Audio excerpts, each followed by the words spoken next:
physically, but metaphorically. So until it's gone or fixed, the pressure is going to be maintained from me for sure. If you were to believe what the Amway reps tell you and the company tells you, they're basically saying that they've got all these products with literally secret recipes. So the toothpaste is better than anything else on the market. Just think about that. They've got a secret recipe to toothpaste, and you've got corporations like Colgate with all the resources in the world. Do you really think if they wouldn't have the ability to copy the Amway toothpaste exactly and make Colgate toothpaste every bit as good as the Amway toothpaste if they wanted to? Right. It's very obvious that Colgate don't think that the Amway toothpaste is better. Yeah, either copy it or make their own that's better. Because exactly. Like you said, they have all the resources in the world. What would keep Colgate or any other large company from doing the research that Amway claims that they do?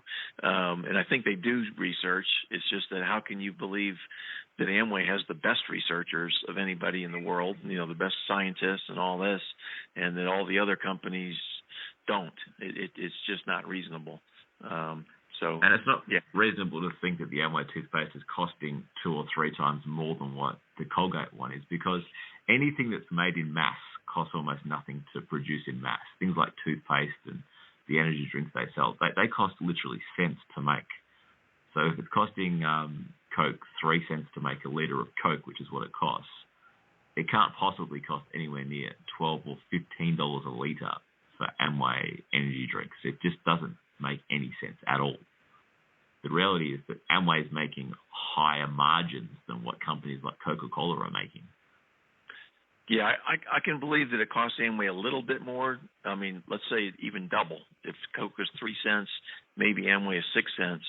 But still, because of the pricing, the end price, they're making a much larger profit than Coke, because Coke is putting out a lot more volume, and so that allows them to buy the materials cheaper and all of that, the ingredients, all of that when you buy in bulk. And when you use your machines more on a 24/7 basis and you get the money back from that investment, you can actually make the product cheaper per bottle or whatever you're selling. But I don't think that the price is significantly different to produce.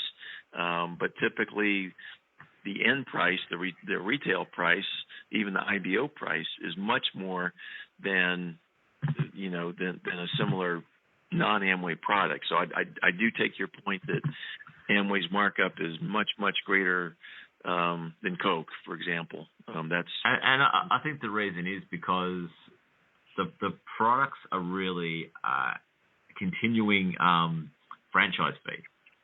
So rather than charging you $500,000 on day one, they charge you almost nothing on day one. But then you've got to continually pay this franchise fee through the buying of products. So, people are paying an extra $100 a week for groceries. And the reason why they're paying that is in the form of a sort of a franchise type fee. Right. And keep in mind also that the money that's paid in bonuses comes from whoever buys that product. Somewhere around a third of that price when you buy an Amway product, about a third of it is bonus money, and it goes all the way up and down the line of sponsorship. So, at the very bottom, you might be a 3% level, and then maybe your sponsor is a 6% level, and so on and so forth up the line.